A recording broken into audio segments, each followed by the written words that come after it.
এটা অনেকটা বয়লার মুরগির মতো ভাই। এটা কি ব্যাং তাই না? হ্যাঁ ব্যাং। সব থেকে জঘন্য লাগছে ভাই গুগরে পোকা, ওই যে এরকম করে গোবরে যে তাই। ও ভাই তাক মাছটাকে খাবো। দিনাজপুরের বিরামপুরে এমন একটা ছেলের ভিডিও ভাইরাল হয়েছে যে কিনা সাপ, ব্যাং, বালু ইত্যাদি খাচ্ছে।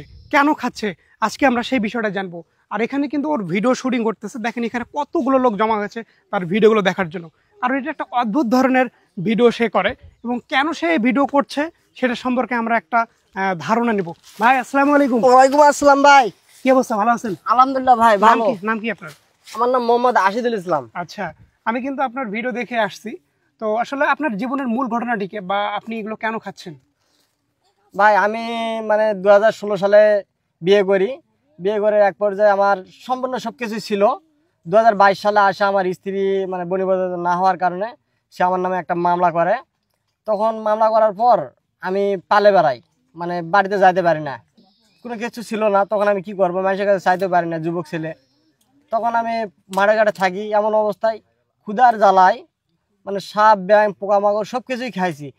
আমি দেখছি যে বিয়ার গিলস, এক্সট্রা ফার এরা যদি খাইতে পারে, চিন্তা ভাবনা করছি যে তারা যদি খাইতে পারে আমি খাইতে পারবো না কেন।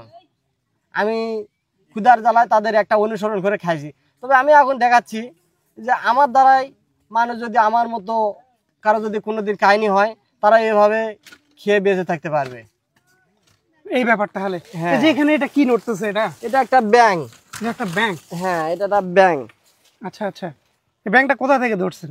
ওই নদী থেকে। নদী থেকে? হ্যাঁ। মানে এটা কি খাইতে পারবেন আপনি? হ্যাঁ, আমি এটা খাইতে পারবো। বাহ, চিন্তা করছেন মানুষ একটা জীবনের তাড়নায় বা একটা কতটা সমস্যার সম্মুখীন হলে মাঠে ঘাটে থেকে সাপ, ব্যাং বা এসব খাবার খেয়ে থাকে। শুনলাম আপনি নাকি বালু খান, এটা সত্য কিনা? হ্যাঁ, আমি খিদার জ্বালায় কি করব, নিজের পেটটা মানে এমন অবস্থায় গেছে, পিঠে ঠেকে গেছে, পেটটাকে ফেপে তোলার জন্য আমি বালু খেয়েছিলাম। মানে তবে আমি একটা কথা বলি, সেটা হচ্ছে যে এই যে অনেকে মনে করছে আপনি মনে হয় ভাইরালের নেশায় এসব করতেছেন, বা যেটা বললেন বিয়ার গ্রিলস বা আরো যারা এক্সট্রোভার্ট না কি জানি নাম, ওনারা যে ভিডিওগুলো করে এগুলো আসলে ক্যামেরার সামনে ওটা দেখানো হয়, বাট ক্যামেরার পিছনে কিন্তু অন্যরকম কাহিনী থাকতে পারে, বাট এগুলো খাইলে সমস্যাও হতে পারে।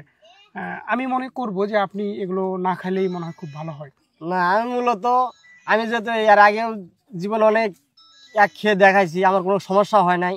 তবে আমি আমি আমার জীবন কাহিনীটা তুলে ধরতেছি। মানে মানে মানুষ যদি কোনো দিন আমার মতো বিপদে পড়ে, কোনো দিন নৌকা মানে জাহাজ ডুবে হোক, হেলিকপ্টার বিশেষত হয়ে হোক, যদি কেউ কোনো দিন কোনো জঙ্গল বা কোনো আগে যায় যদি অসহায়ত্বের ভিতর পড়ে যায়, তারা এইভাবে জীবনযাপন করতে পারবে।